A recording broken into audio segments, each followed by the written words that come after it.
네.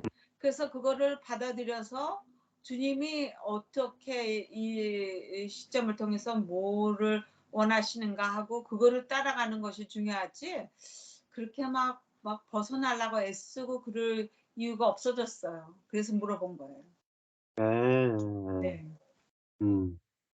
예. 벌거벗김을 당한 경험이 있는가? 예.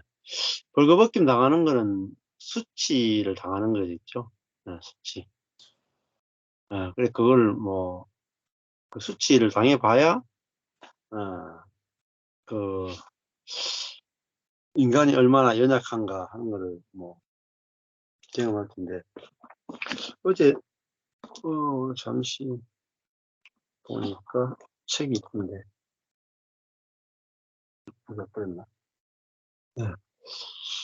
그 수치 당한 거 사모님은 뭐 어떤 목회하면서 당하신 거예요? 수치를 당하신 게? 목회하면서도 당했고 그 환경적으로 어렸을 때 그 집안의 환경도 내게는 어렸을 때는 어른들이 있고 그러니까 모르지만 크고 보니까는 그런 것도 하나의 그 내 울타리를 깨는 부분도 될 수 있을 거고, 생각해 보니깐 몇 개 있더라고요. 아 그렇구나. 네.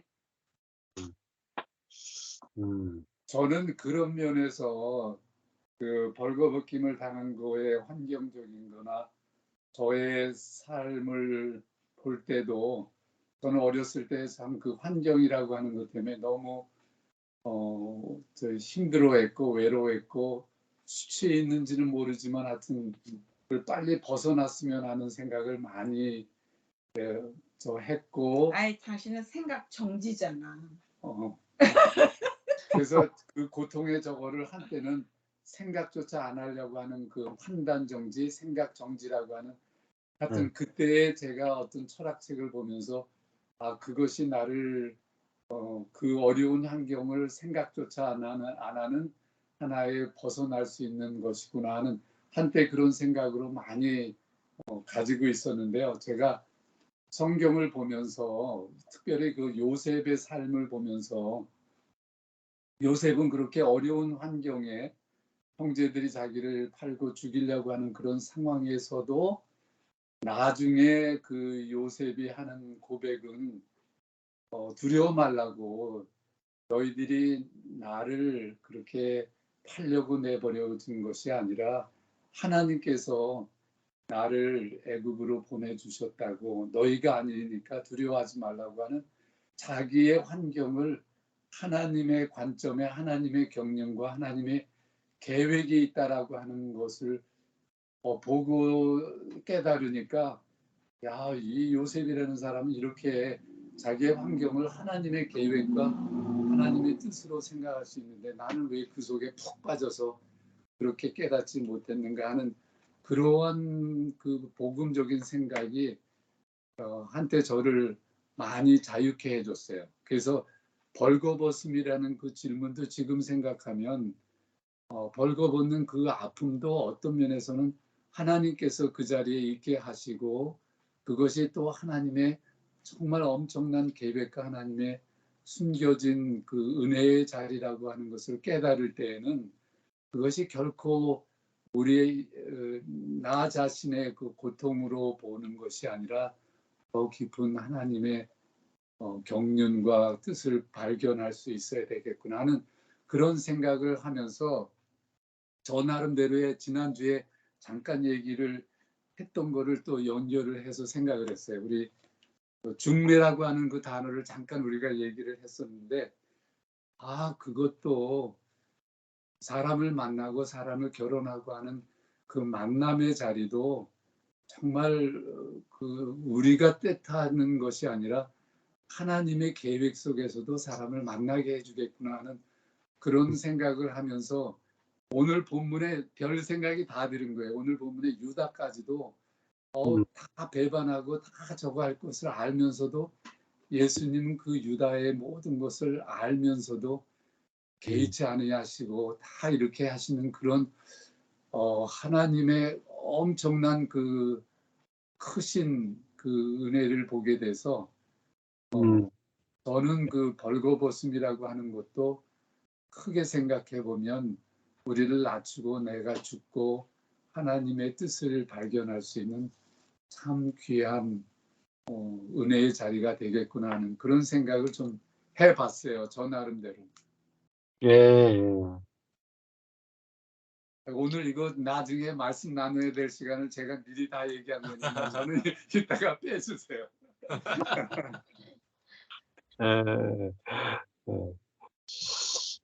그 벌거벗 하는 게 이제 어차피 다 벌거벗어야 될 거 아닙니까? 우리가 뭐 능력도 시간이 지나면 능력도 없어지고 또 시간이 지나면 지혜도 없어지고 나중에 기억도 잘 안 나고 또 숟가락 들 힘도 없어지고 결국은 이제 힘을 다 잃어버리고 뭐 자리에서 침대에서 일어나기도 힘들 정도로 아마 힘이 다 없어지는 때가 반드시 오잖아요. 누구든지 다 오는데 그때가 오기 전에 우리가 사람이 이렇게 능력 없고 이렇게 지혜 없구나.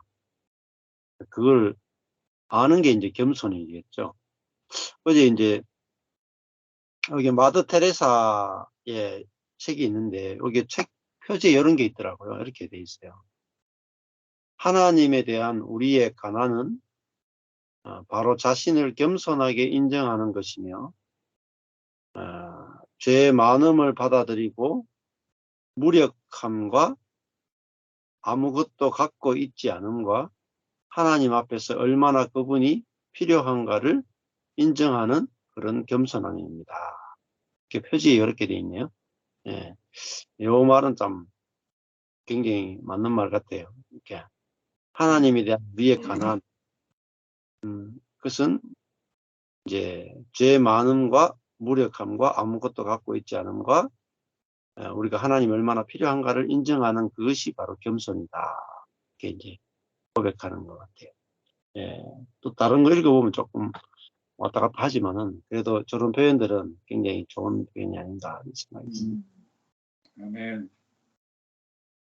뭐 그런 면에서 참 우리 전 목사님의 그렇게 자영이 돌아가신 그 소식을 들으면서 그래도 좀 뭔가를 전해드리고 싶고 그래도 그 위로의 말이라도 가깝게 있으면서 할 수 있었어야지 하는 그 마음을 가지면서 또 한편에 이런 생각을 했어요. 참 우리의 몇 안 되는 이 키아즘 속에서의 계속적인 이 만남의 자리가 정말로 하나님의 큰 계획 속에서 만나줄 수 있는 그런 귀한 자리였구나 하는 생각을 하면서 저 마음에 저는 저 스스로의 마음의 큰 기쁨이 이 자리가 있다는 게 정말 귀한 자리구나 하는 그 생각을 가지면서 또 네. 우리 목사님에게 그러한 아픔의 자리에 같이 동참하고 싶은 그런 마음을 겸해서 가지고 있었어요. 네, 아유, 감사합니다. 아마 또 우리가 언제 갈지는 모르겠지만은 저희들이 이렇게 성경 공부하고 이렇게 나눔을 하고 이런 것들을 영상으로 이렇게 올려놓으면은 나중에 보고 싶을 때 이렇게 보고 또 지나가다가 보게 되면은 또 먼저 가시는 분이 또 나중에 얼굴도 기억도 많이 나고 많이 보고 싶고 아마 좋은 추억이 되지 않을까. 아마 자녀들에게는 굉장히 좋은 유산이 될 거예요. 이게 나오신 분들은 공부해 놨는 게 있으니까 자녀들하고 손주들한테는 보고 싶을 때 들어와서 뭐 어머니 얼굴, 뭐 아버님 얼굴, 할아버지 얼굴, 할머니 얼굴 보면서 하신 말씀들 듣다 보면 또 복음을 듣게 되고 또 삶을 듣게 되니까 아마 굉장히 좋은 일기를 남기는 것 이상으로 굉장히 좋은 아마 유산이 되지 않을까 그런 생각이 듭니다. 예. 할 말을 갑자기 가도 여기서 할 말을 다 해놨기 때문에 갑자기 가도 자녀들이나 모든 사람들이 와서 우리 부모님이 우리 할아버지 할머니가 무슨 생각을 하고 사셨는가 이런 것들을 충분히 들을 수 있는 기회가 되지 않을까 생각이 듭니다. 예, 오늘은 요한복음 6장 64절부터 같이 한번. 네.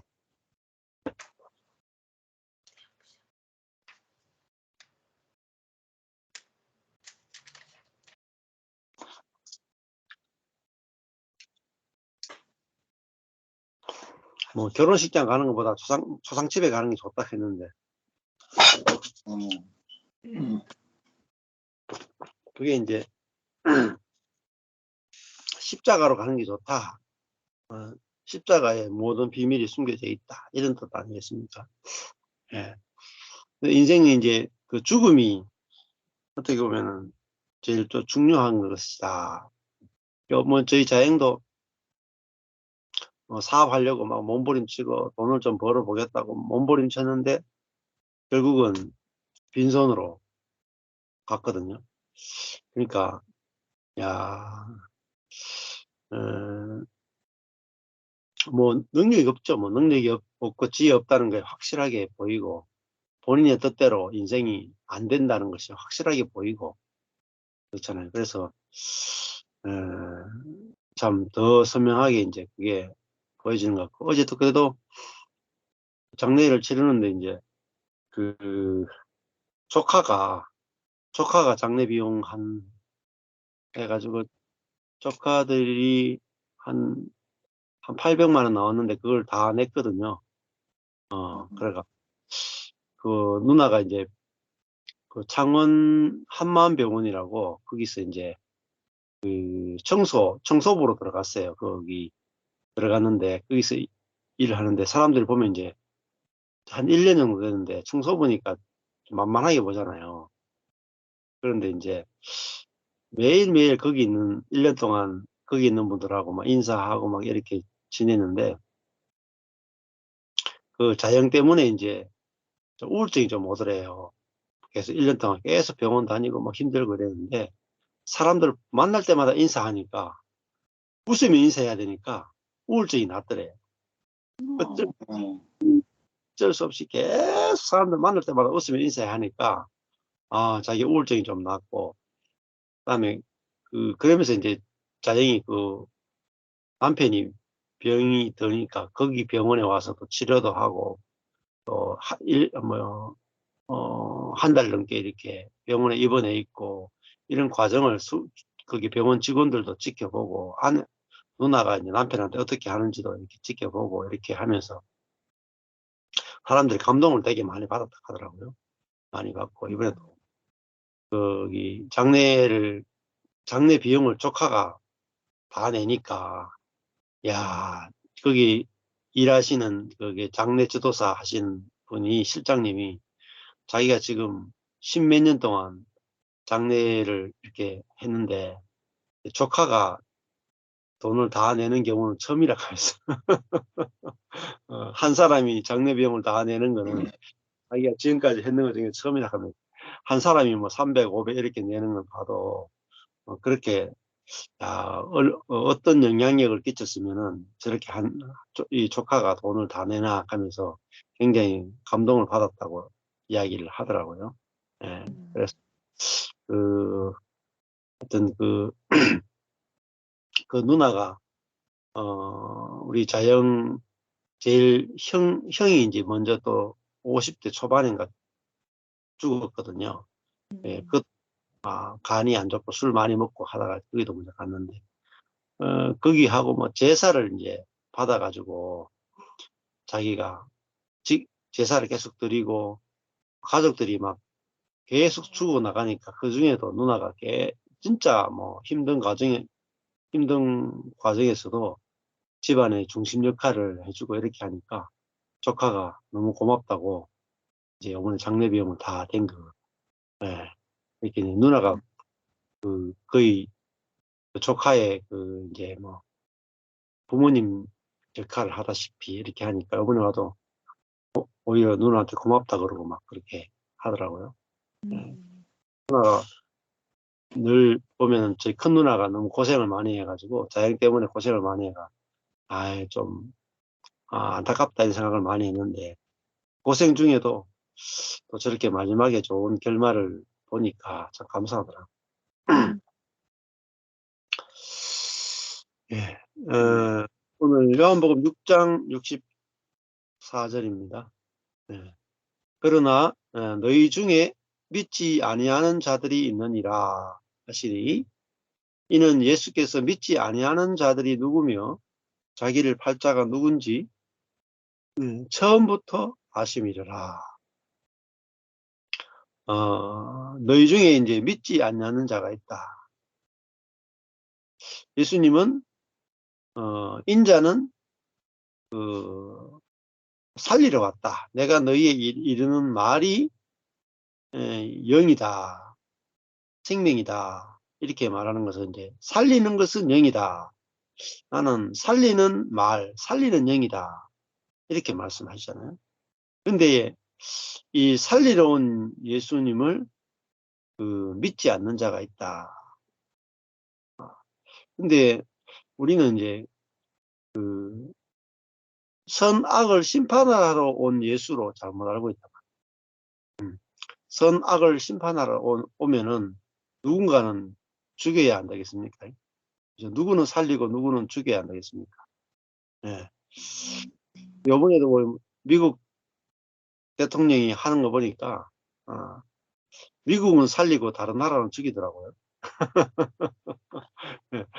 결정하는 거 보니까 미국에서 제조된 자동차나 미국에서 제조된 어떤 것들은 특혜를 주고, 미국 바깥에서 만들어진 것들은 특혜를 없애고 이런 식으로 해가지고 표를 많이 얻기 위해서 굉장히 미국 중심적인 정책을 펴나가는 그런 것들을 보면서, 야, 미국이 많이 약해졌구나, 이런 생각이 많이 들더라고요.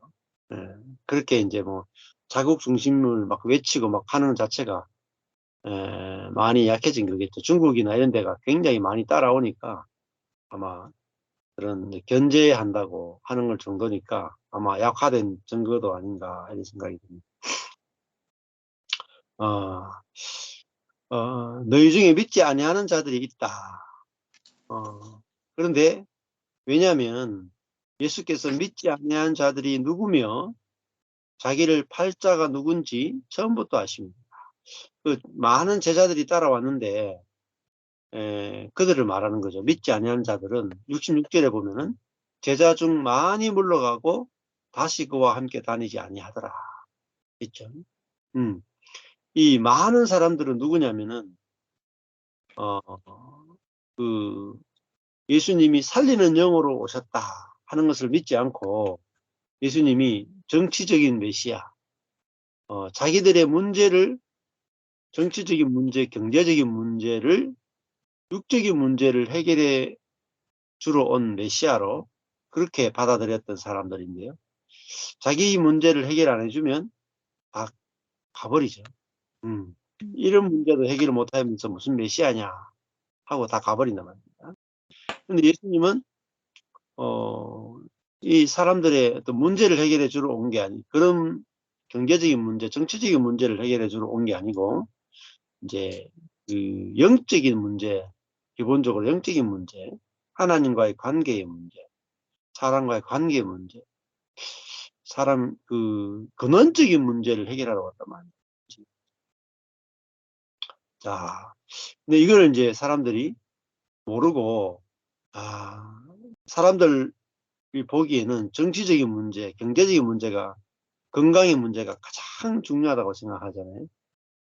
정치, 경제, 건강, 이런 거 가장 중요하다고 생각했는데, 예수님은 그게 인간의 근원적인 문제가 아니고 사람의 존재가 거듭나야 된다. 이게 사람의 존재가 가장 근원적인 문제다.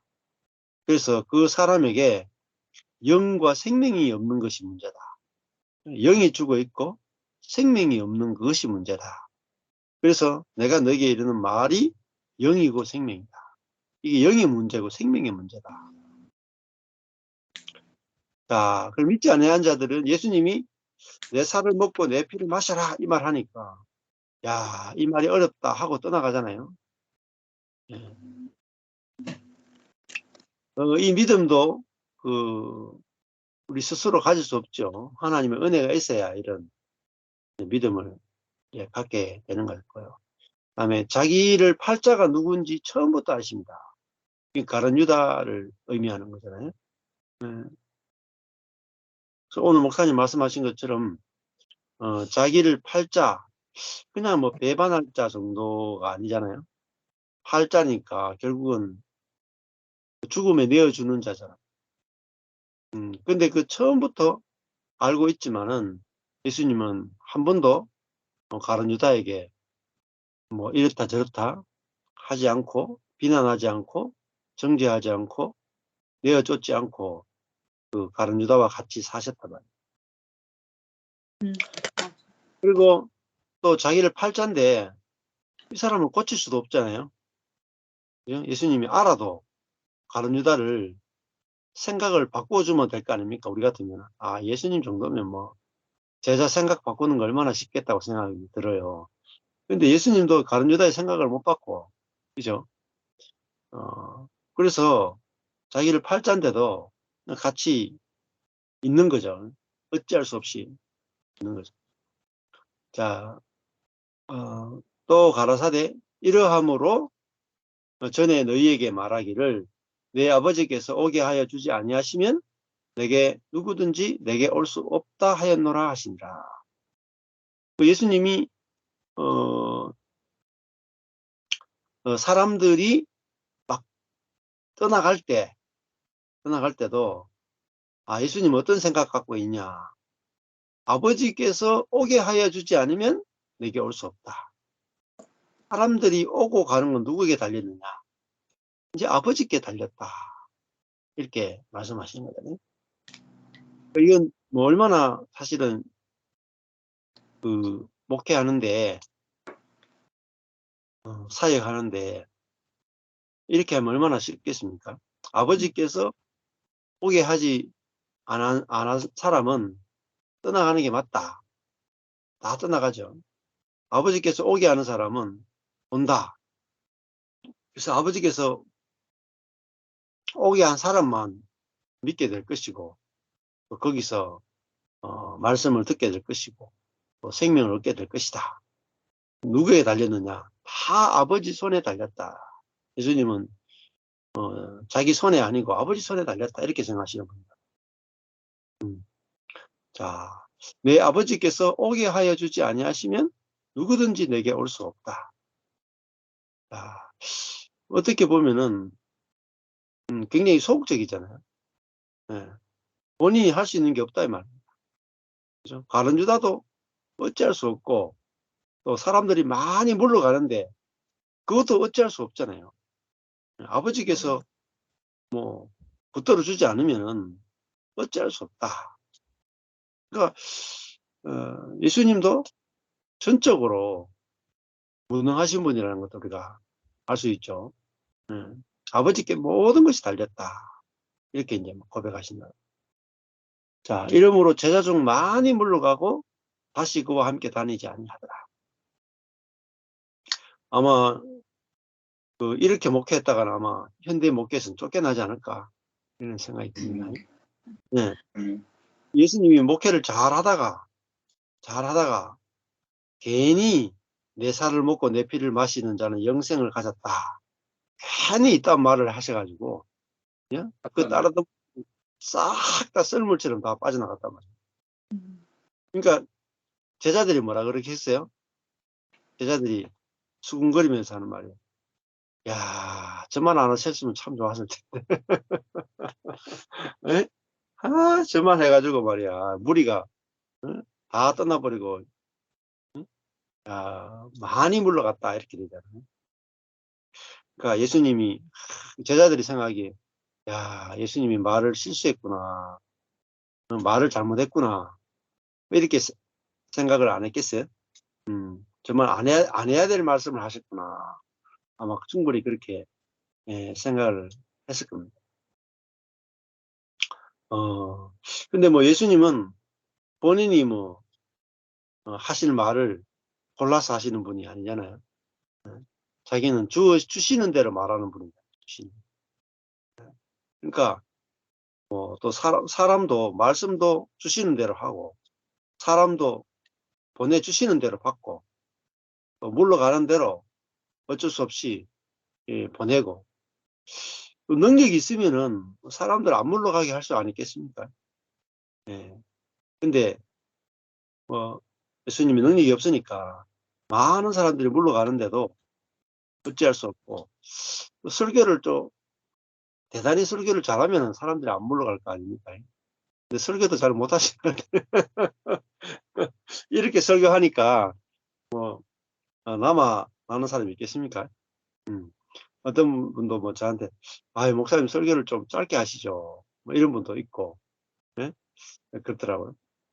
근데 뭐 큰 대형교회 목사님은 설교를 20분, 30분 내로 하잖아요. 아주 주제 설교를 딱 맞춰가지고 20분, 30분 집중할 수 있도록 딱 하잖아요. 예. 그러니까 일단은 사람을 많이 끌어모으는데, 또 사람들에게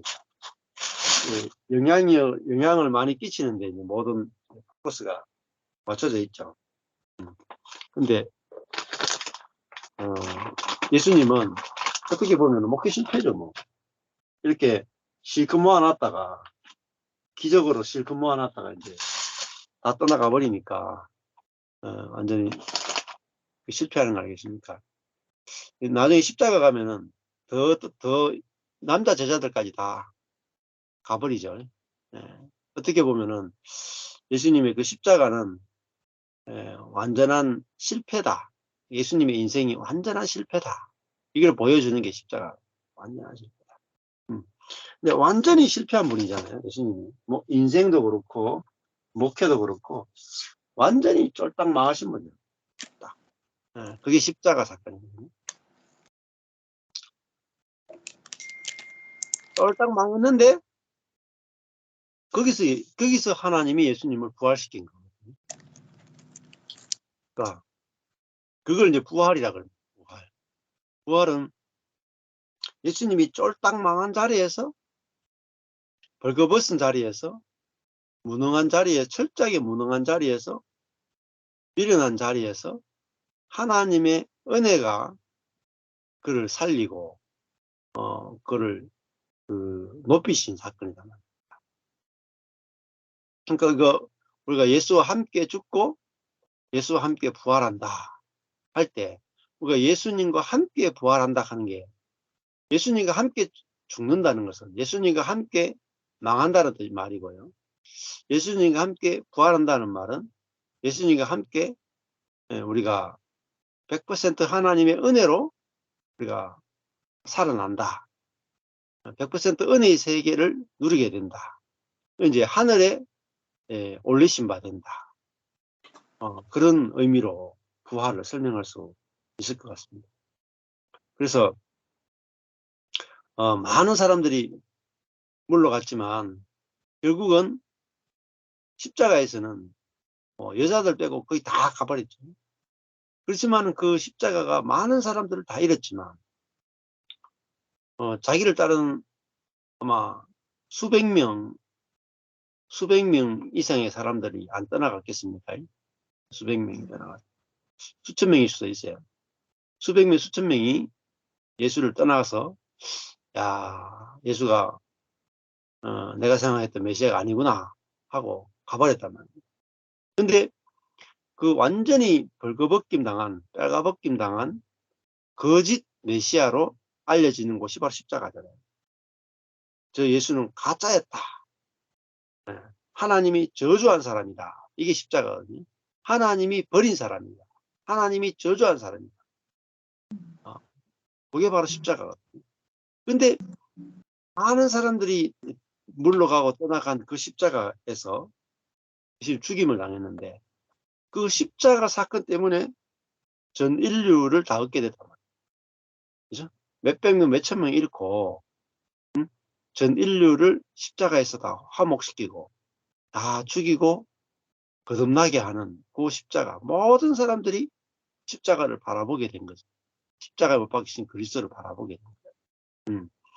사실은 뭐 몇백 명 잃고 전 인류를 얻은 거죠. 굉장히 큰 남는 장사죠. 끝으로 보면은 다 잃어버린 것 같았으나 모든 것을 다 얻은 사건이 바로 십자가 사건이에요. 그래서 바울도 내가 아무것도 없는 자 같으나 모든 것을 가진 자다. 그런 고백을 하잖아요.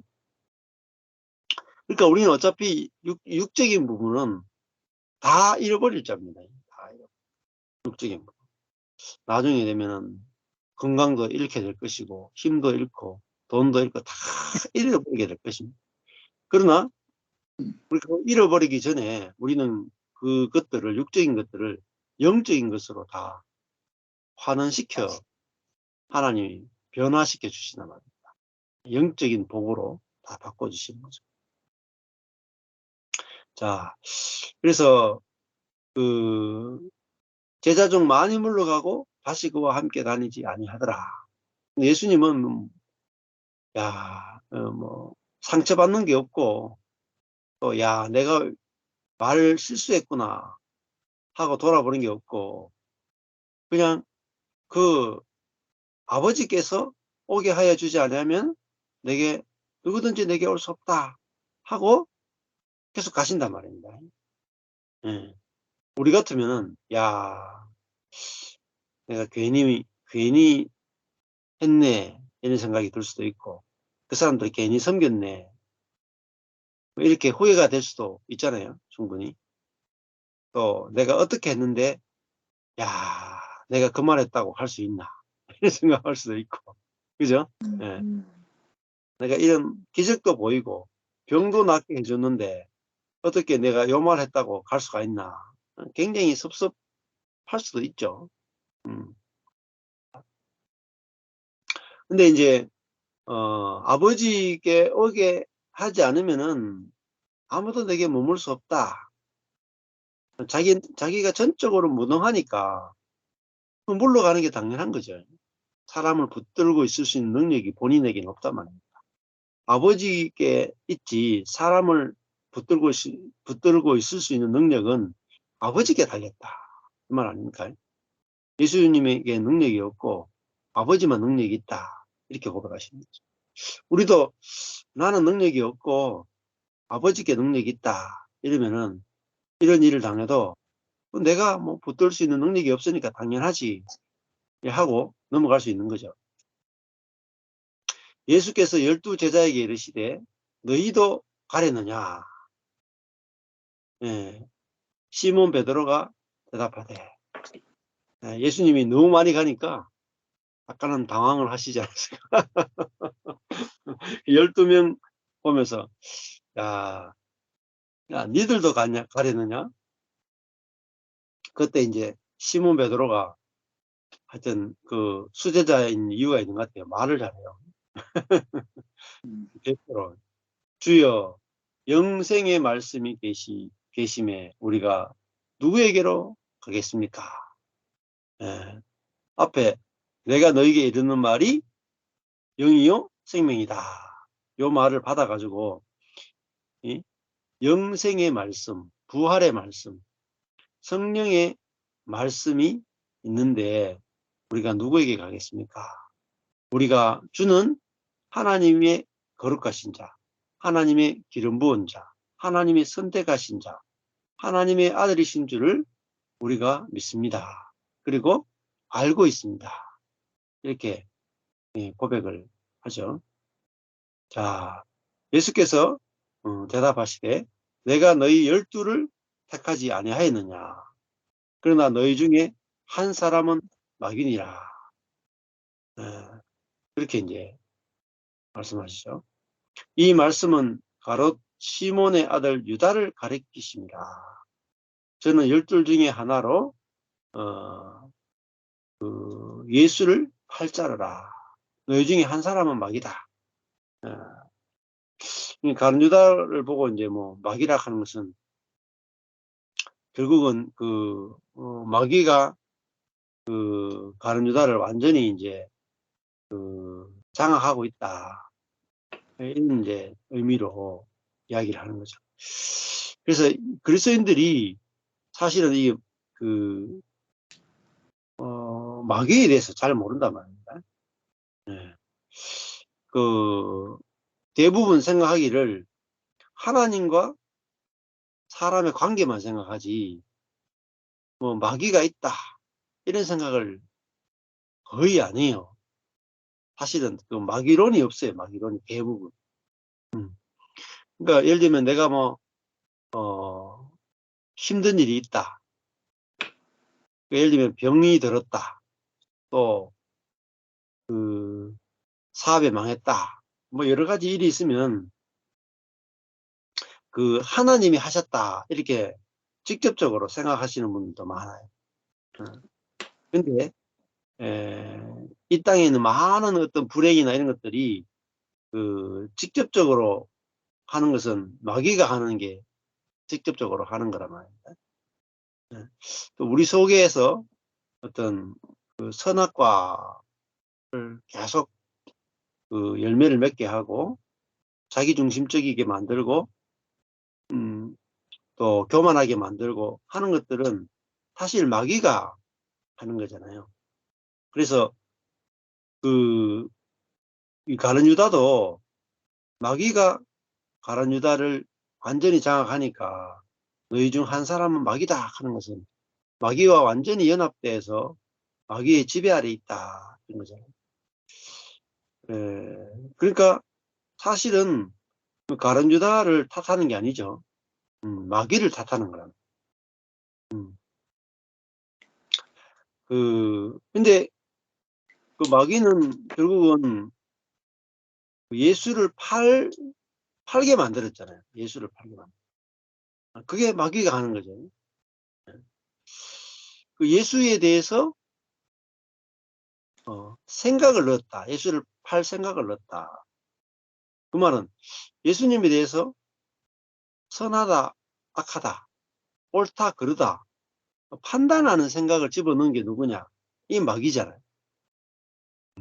그래서 가룟 유다가 어디에 사로잡혔느냐? 그 자기 생각에 사로잡혔죠.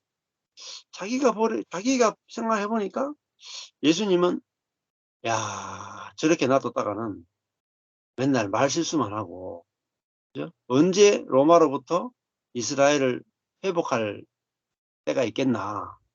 병이나 고쳐 쌓고 이렇게 주변부나 빙빙 돌아 쌓고 그죠? 사람들하고 부딪히면 도망 다니고 이래가지고는 아무것도 안 되겠다. 하나님 나라가 빨리 오게 하려면은 예수님이 갖고 있는 저 능력으로 빨리 로마를 물리치고 이 땅에 이스라엘 나라를 빨리 회복시켜야 되겠다. 예수님이 저렇게 하는 거 보니까 야 내가 답답해서 안 되겠다.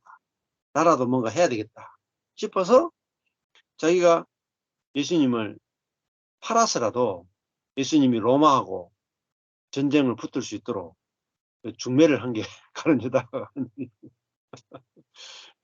자기가 더 똑똑했던 거죠. 예수님보다 더 위에서 생각을 한단 말이에요. 그러니까 이게 마귀의 생각이라 하는 거냐면 내가 제일 똑똑하다는 거예요. 내 판단이 옳다. 그래서 내가 일을 주도하겠다. 내가 얼마나 일을 잘 하는지 내가 보여주겠다. 이게 그 마귀가 하는 짓이죠. 결국은 이 마귀를 이겨야 된단 말입니다. 예수님이 오신 것은 사람의 일을 멸하러 온 게 아니고 사람을 심판하러 온 게 아니고 그 마귀를 심판하러 왔단 말이에요. 마귀의 일을 멸하러 왔다. 예수님 그렇게 말했죠. 그러니까 마귀를 이겨야 된단 말이에요. 그래서 그 어떤 집에 있는 세간을 럭탈할 때도 그 집에 있는 강한 자를 결박하지 않고는 세간을 럭탈할 수 없다. 그것처럼 이 땅에는 뭐냐? 임금이 있다는 거잖아요. 아담과 하와가 원래 하나님을 대리 통치자로 하나님 땅에 세웠는데 마귀의 말을 들음으로 말미암아 그 통치권이 마귀에게 다 넘어갔어요. 이 땅의 통치자는 누구냐? 공중의 권세 잡은 자는 사단이고 마귀란 말이에요. 그러니까 마귀가 세상을 다스리고 있고 통치하고 있다. 이걸 이제 확실하게 알 필요가 있습니다. 그래서 세상은 마귀가 다스리고 있다. 그래서 진짜 구원은 교회에 있습니다. 교회. 그래서 이 기독교인들이 놓쳤던 것이 이거죠. 그 세상을 정의롭게 만들면은 마귀를 이길 수 있다. 이렇게 생각한 거죠. 부정과 부패를 없애면은 하나님 나라가 온다. 이렇게 생각한 거죠. 그렇지 않. 그래서 이 마귀의 문제. 그래서 모든 사람들이 그 몸에 사실은 이 디아볼로스, 비방자가 있단 말이에요. 판단하고 정죄하는 이 마귀가 있단 말이에요. 언어로 디아볼로스거든요. 이게 판단하고 정죄하고 비방하는 자라. 그러니까 예수를 보면서도 판단했죠. 자기가. 그래서 예수를 팔았단 말이에요. 저는 그 예수가 자기 보기에는 잘못됐다 생각하고 자기가 판단한 거죠. 그래서 우리도 이 예수를 판다 하는 것은 내 자신을 파는 것과 사실 똑같아요. 내 자신을. 하나님의 뜻에 끌려가는 예수님, 벌거벗은 예수님, 미련하고 약한 사람으로서 사신 이 예수님을 보기 싫어서 팔았단 말입니다. 확 능력으로, 지혜로 로마를 확 휘어잡고 인간의 문제를 해결해주는 그런 메시아였으면 좋겠는데 미련하고 약한 예수를 사실을 팔았단 말입니다. 그거는 또 다른 말로 하면은 미련하고 약한 내 자신을 파는 것과 똑같죠. 이게 참 인간의 본질을 파는 것과 똑같단 말이에요. 미련하고 약한 내 자신을 팔아서 능력 있고 지혜로운 내 자신을 참 사람이라고 생각하고 그걸 구입하는 것과 똑같다는 거죠. 그 사람들 여기에 다 넘어지는데 이게 뭐냐? 마귀가 하는 짓이란 말이에요. 우리가 은혜가 아니면 안 되는 사람, 내 아버지께서 오게 하여 주지 않으면 누구든지 내게 올 수 없다 하는 말은 아버지께서 오게 하여 주지 않으면 내가 누구든지 내게 오게 만들 수 없다. 나는 무능하다 하는 요 예수를 팔았단 말이에요. 십자가에 못 박히신 그 예수를 팔았다. 벌거벗은 예수를 팔았다. 그러니까 아담과 하와도 벌거벗은 자기 자신들을 팔았잖아요. 벌거벗었는데 부끄러워하지 않았는데 벌거벗은 자기 자신을 부끄러워하게 됐죠. 그렇잖아요. 선악과를 먹기 전에는 벌거벗으나 부끄러워하지 않았다 했는데 선악과를 딱 먹자마자 벌거벗어서 무화과 옷으로 가리고 나무 뒤에 숨었다. 그래서 수치심과 두려움이잖아요. 수치심. 자기의 존재에 대해서 수치스러워하고 자기의 존재에 대해서 약하니까 두려워했다. 이게 인간의 문제죠. 자기의 존재를 부끄러워하는 거. 이게 인간의 아주 근원적인 문제죠.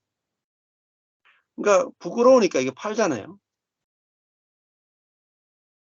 자기의 연약한 모습,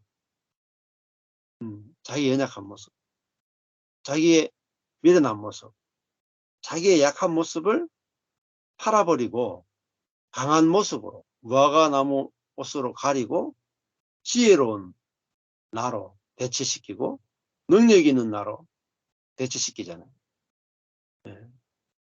자, 근데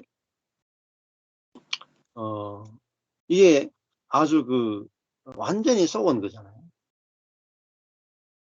자, 그래서 어제도 이제 저녁에 이제 그런 이야기를 했는데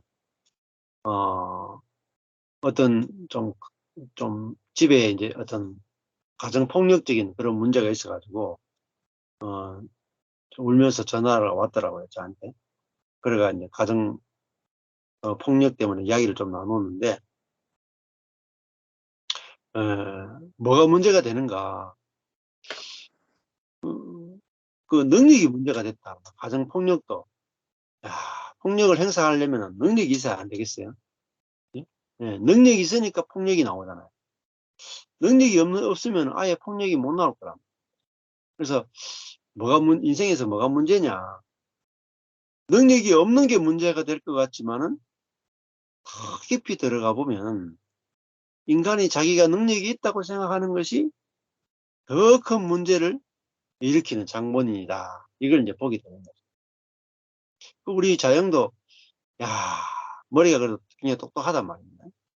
막 이런 그 공항에 이게 유리 있잖아요. 유리나 이런 거를 열고 다닐 수 있는 개폐식 자동 장치를 개발할 정도로 머리가 똑똑하단 말이에요. 그러니까 머리가 똑똑하고 본인이 능력이 있다고 생각을 하니까 어떻게 되는가? 그것을 믿고 달려가다 보니까 한쪽으로는 똑똑한데 한쪽으로는 무능한 거죠. 그래서 결국은 뭐 일은 열심히 하고 막 했지만 돈도 번 것이 없고 다 새 나가 버리고, 그래서 건강도 지킬 수 없고 그러니까 먼저 가버렸단 말이에요. 이것처럼 사람은 참 능력 없는 자기를 팔아서 능력 있는 자기를 만들려고 일생을 수고하고 애쓰고 하다가 망한단 말입니다. 시간을 다 허비한단 말이에요. 능력을 얻기 위해서 일생을 땀 흘리고 수고하는 거예요. 쉬지를 못해. 너무 고달프다. 그냥 은혜로 살면 되는데 능력과 지혜를 소유하고 돈을 많이 벌려고 하니까 너무 고생한단 말이에요. 그리고 우리가 노력하고 애쓰지 않으면은 못 산다고 생각하는 거죠. 그래서 얼마나 수고하고 애쓰고 하는지, 그러다 보면은 좋은 시절 다 보내버리고 남는 것이 하나도 없다면. 예. 그래서 우리가 내가 무능하구나. 인생은 참 무능하구나. 여기서 욕심이 없어진단 말이에요. 욕심. 내가 무능한데 뭘 할 수 있겠나. 내가 그냥 오늘 할 수 있는 만큼 하고 나머지는 하나님의 은혜에 맡기자. 그러면은 인생이 참 가볍잖아요. 그럼 내가 무능하다고 생각하니까 조그마한 것만 줘도 감사가 돼요. 만족이 되고. 근데 능력이 있다고 생각하면은 작은 것이 와도 뭐 있어도 안 행복하다. 수억 원을 들고 있어도 안 행복하다. 근데 우리가 무능하다고 생각하면 내가 100만 원만 들고 있어도 야, 이게 진짜 내 아버지께서 주지 아니하시면은 100만 원도 내게 올 수 없다. 안 행복합니까? 예수님 그렇단 말입니다. 내 아버지께서 주지 않으면은 100원도 내게 올 수 없다.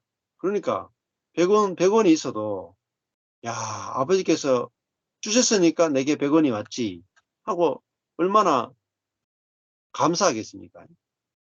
모든 게 다 감사겠죠. 아버지께서 내게 건강을 주지 않으면은 내가 건강할 수 없다. 그러니까 건강하니까 감사하죠. 아버지께서 자녀를 주지 않으면은 나는 자녀를 가질 수 없다.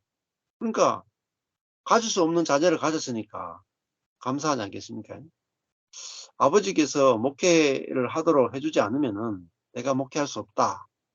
그러니까 목회하는 것만 해도 감격 아니겠습니까? 그러니까 이게 내 아버지께서 오게 하여 주지 않으면은 누구든지 내게 올 수 없다 하는 말은 한 명만 와도 감사하다는 말이에요. 한 명만 와도. 그렇잖아요. 야, 한 명도 내 힘으로 끌어모을 수 없단 말이에요. 예, 진짜 그렇더라고요. 한 명도 제가 끌어모을 능력이 없더라고요. 야, 그전에는 야, 그래도 나는 몇십 명은 끌어모을 능력이 있다. 이렇게 생각했는데, 실제를 딱 맞닥뜨리니까, 야, 한 명도 끌어모을 능력이 없더라고요. 근데 성도들이 모인다 그런 것은 뭡니까? 아버지께서 모으게 한 거 아니겠습니까? 아버지께서 흩으면은 흩어지고, 아버지께서 모으면은 모이고, 다 아버지 손에 달려 있는 거잖아요. 그러니까, 야, 성도들을 모아줘도, 야, 이게 아버지께서 모아주신 것이구나. 어떤 사람이 와도 아버지께서 보내주셨구나. 이렇게 생각하면은, 교만해 주지도 않고, 늘 감사와 감격이 넘치게 되는 거죠. 예. 자, 그러니까 우리가 또 사람을 고르지도 않게 되고, 판단하지 않게 되고, 아버지께서 보내주셨으니까 감사함으로 받게 되는 거죠. 예. 그런데 가룟 유다는, 야, 내 지혜로 예수님을 돕겠다. 나의 지혜로 예수를 돕겠다. 예수님 저렇게 가만히 둬가지고는 도저히 메시아가 되는데 시간이 너무 오래 걸리겠다. 내 지혜로 빨리 로마하고 맞닥뜨리게 하려면은 예수님을 팔아서, 응? 그, 로마 병정이나 또 그 유대의 지도자들과 하여튼 맞짱을 뜨게 내가 그 전쟁터를 만들어줘야 되겠다 하고 예수를 팔게 된 거죠. 팔았는데 진짜 팔아버렸어. 그 상황이 보니까 상황이 예수님이 왜 뭘 오판했느냐? 예수님이 굉장히 능력 있는 분으로 오판한 거예요. 가룟 유다가 3년을 쫓아다녀 보니까 예수님이 어마어마한 능력이 있거든요. 어마어마한 지혜가 있고 어마어마한 능력이 있어. 그러니까 그 능력과 그 지혜 보고 따랐거든요.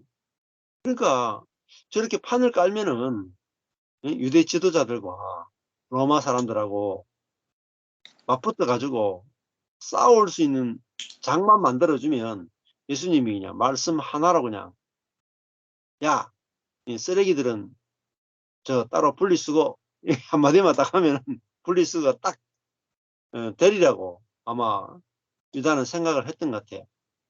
근데 보니까 예수님이 재판받고 끌려가거든. 아무 능력이 없거든. 그때 아, 내가 잘못했구나 하고 예수를 돈을 주고 다시 물으려고 하니까 안 되는 거죠. 그러니까 자기 지혜로 자기 생각으로 이게 옳다고 판단하고 했는데 보니까 일생일대의 실수를 한 거예요. 일생일대.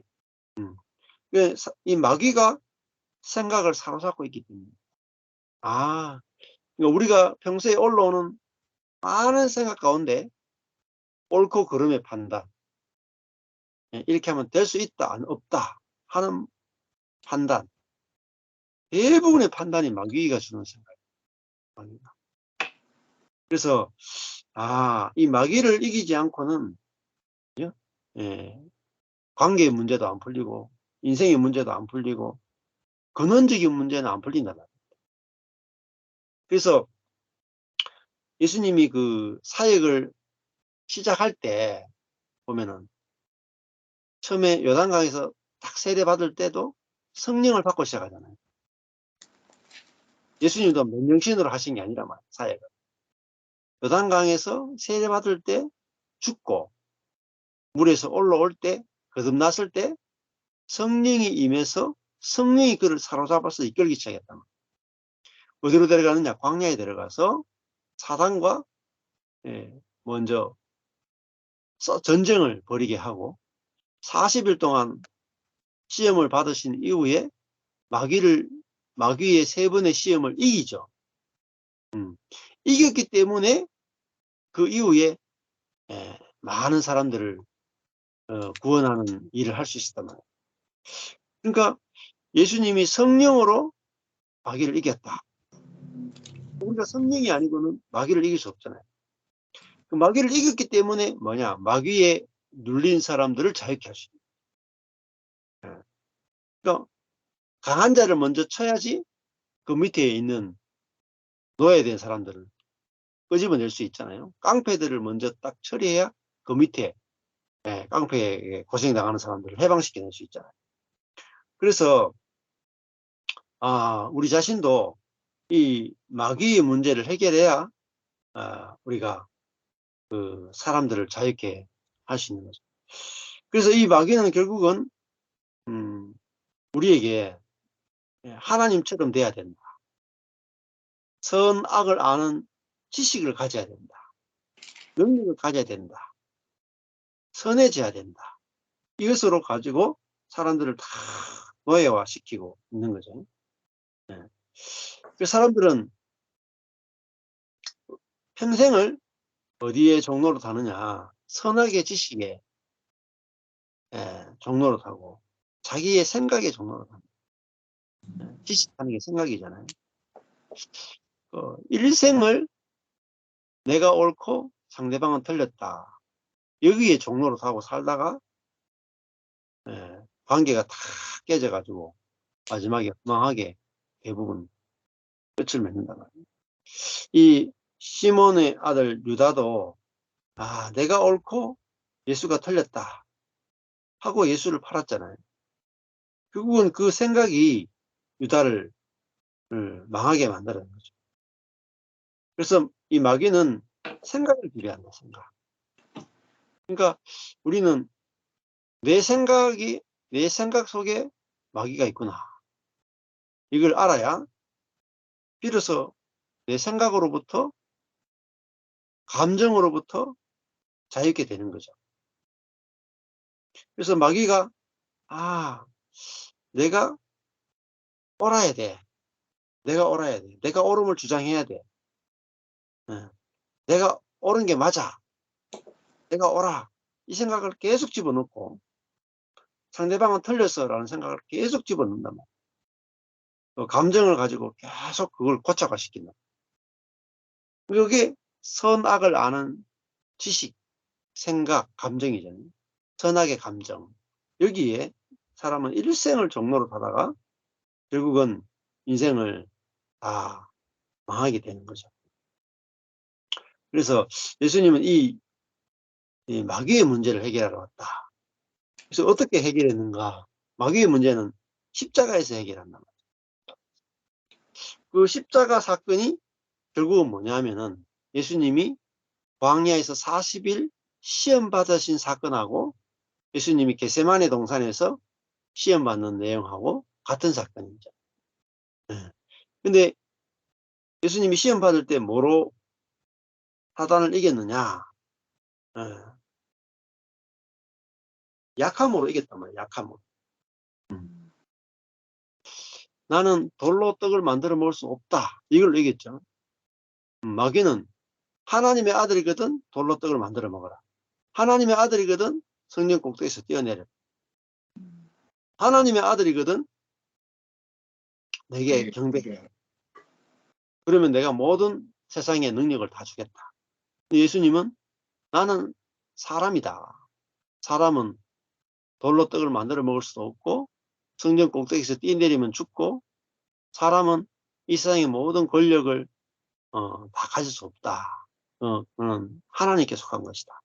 그러니까 예수님은 마귀를 이길 때 뭐로 이겼느냐? 그 사람의 무능을 가지고 이겼다. 무능을 가지고. 그래서 그 마귀를 이기고 나니까 인생이 완전히 해방이 되는 거죠. 능력으로부터 해방되고 능력을 가져야 된다. 지혜로워져야 된다. 거기서 해방이 된다.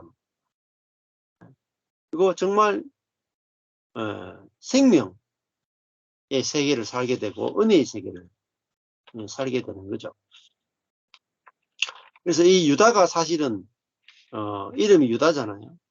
그러니까 예수님의 제자들은 다 대부분 갈릴리 출신인데 이 유다는 남쪽 유다에 속한 제자고 아마 제자들 중에서 가장 똑똑한 친구가 아니었을까. 예수님께 또 가장 신뢰받는 친구가 아니었을까. 왜냐하면 돈자루를 맡았잖아요.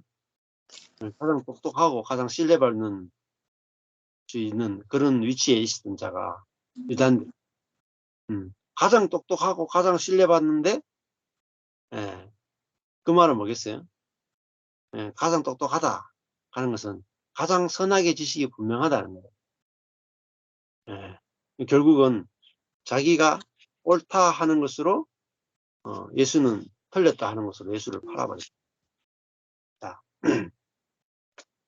예, 그래서 그런데 이제 그 예수님은 이 바른 유다하고 3년 반 정도를 같이 이제 생활을 했고, 기꺼이 그 바른 유다의 손에 팔려서 십자가에 죽으신단 말입니다. 그러니까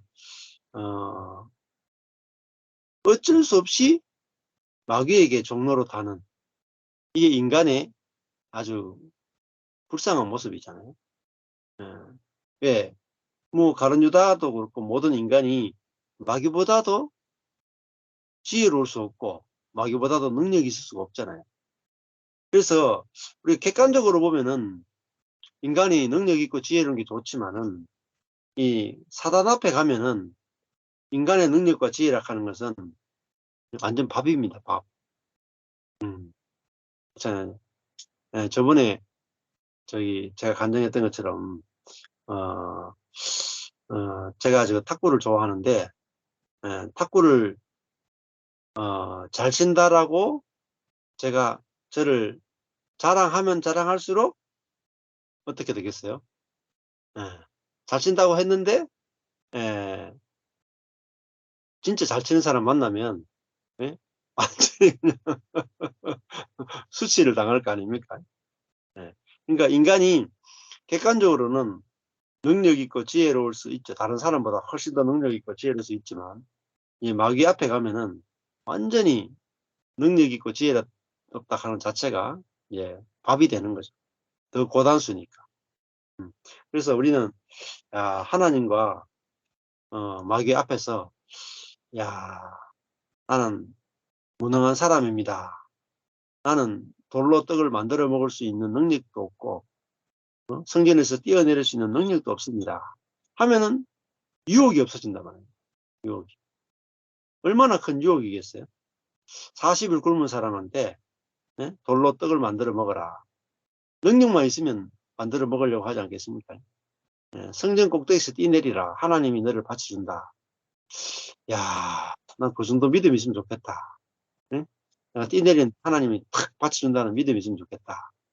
그런 믿음도 갖고 싶고, 그죠? 돌로 떡을 만들어 먹을 수 있는 능력도 갖고 싶고, 그 사람 속에 그런 능력을 소유하고 싶은, 그 능력으로 살고 싶은, 하나님으로부터 능력을 받아서 그 능력을 자기 것으로 만들어서 그 능력으로 자기 마음대로 살고 싶은 그게 인간이 갖고 있는 욕심이잖아요.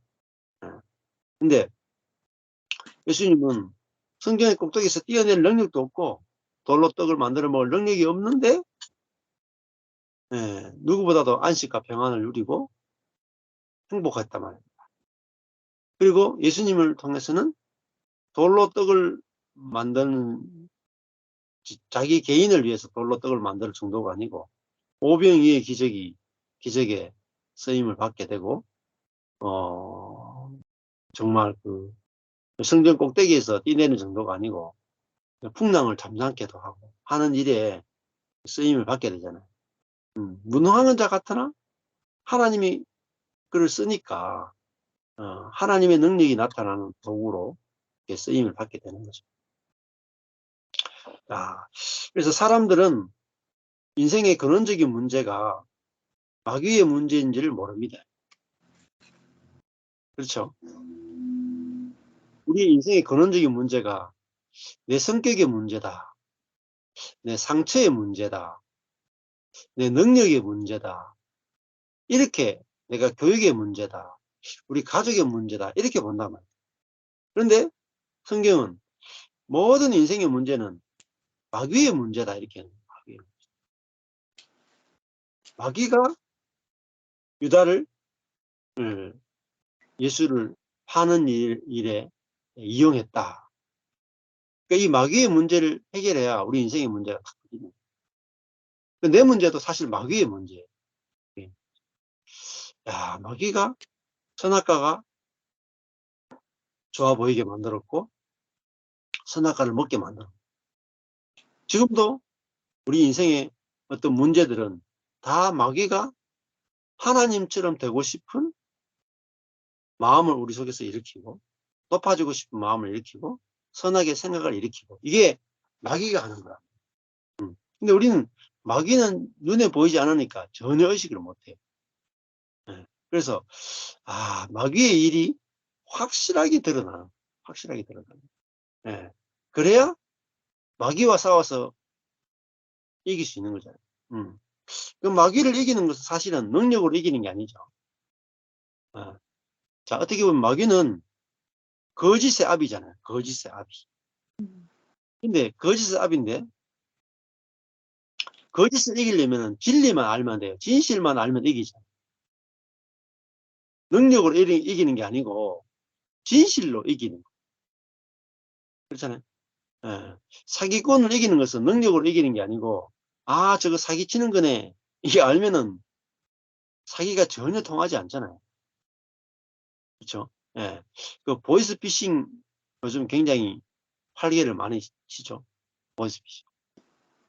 근데 그 보이스피싱 요즘도 한국에도 그 굉장히 많습니다. 뭐 대출을 싸게 해준다. 무슨 국민은행에서 당신은 싸게 대출을 해주는 대상에 선정됐습니다. 이래가지고 문자가 온다. 그러면 이거 국민은행에서 이렇게 은행에서 내게 대출 싸게 전환시켜 주는구나 하고 문자가 와가지고 그 문자 보고 이제 전화하게 되면 보이스피싱에 딱 걸려야 되는 거죠. 그런 식으로 해서 넘어가는 사람들이 굉장히 많죠.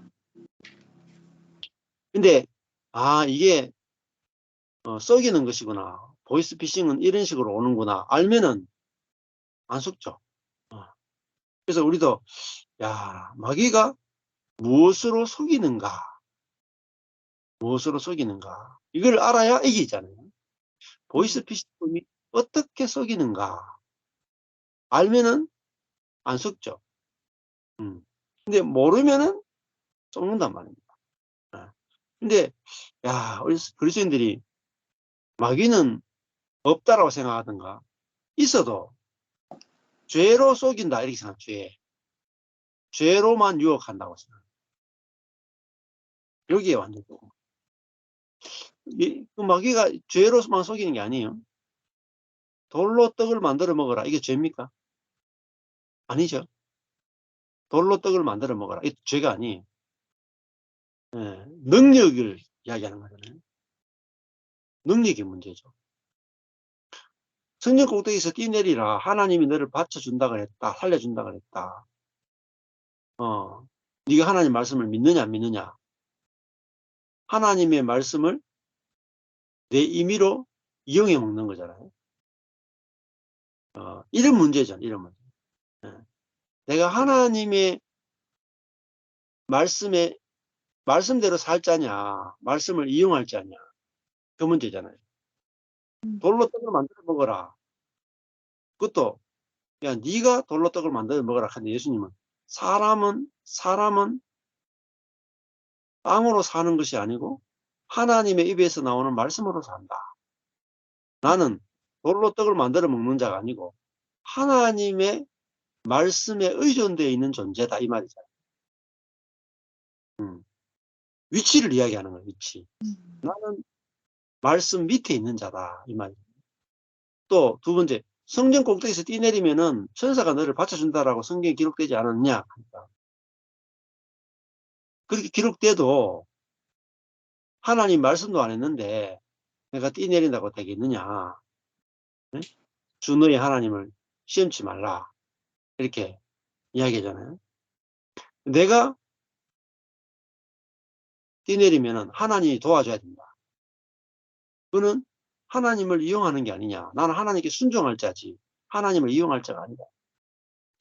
그러니까 자기 위치를 내놓은 거란 말이에요. 사단 앞에서 사단을 이기는 것은 뭐냐면 우리의 위치를 정확하게 알아야 된단 말이에요. 인생의 위치. 그 위치에서 틀어져 버리면은 사단을 이길 수 없죠. 그래서 사단이 죄로 유혹한 게 아니다 말이에요. 위치로 유혹하는 위치. 하나님의 자리에 서게 만들고 오만한 자의 자리에 앉게 만드는 그 위치로 유혹했단 말이에요. 그래서 또 능력 있는 자가 되도록 만들고 하나님처럼 되어라 이거잖아요. 하나님처럼 되어라. 이게 사단의 유혹이에요. 이런 하나님처럼 되는 유혹에 대해서 다 넘어가 버린다고. 죄에 대해서는 피 흘리며까지 싸우는데 하나님처럼 되는 부분은 아주 그냥 열렬히 환영을 해버린다. 자, 이게 마귀에게 완전히 넘어. 그래서 마귀는 그 아담과 하와를 선악과를 먹게 한 장본인이잖아요. 그래서 마귀는 하나님처럼 되도록 유혹을 했고 선악으로 모든 것을 보고 생각하도록 유도한 것이 바로 마귀다. 그 우리 인생도 이 마귀의 문제를 마귀가 우리를 어떻게 속이는지를 보지 않으면은 절대 우리 문제는 풀어지지 않죠. 그래서 많은 그리스도인들도 계속 자기 인생의 문제를 자기 지혜로 풀려고 막 노력을 해요. 가정의 문제, 직장의 문제, 자기 문제를 자기가 풀 수 있다고 생각하는 거예요. 절대 못 풉니다. 그러니까 이 마귀를 이겨야 우리 인생의 문제가 확실하게 풀려진다. 요걸 이제 보는 게 중요하지 않은가 생각합니다. 여기까지 오늘 첫 시간 했습니다.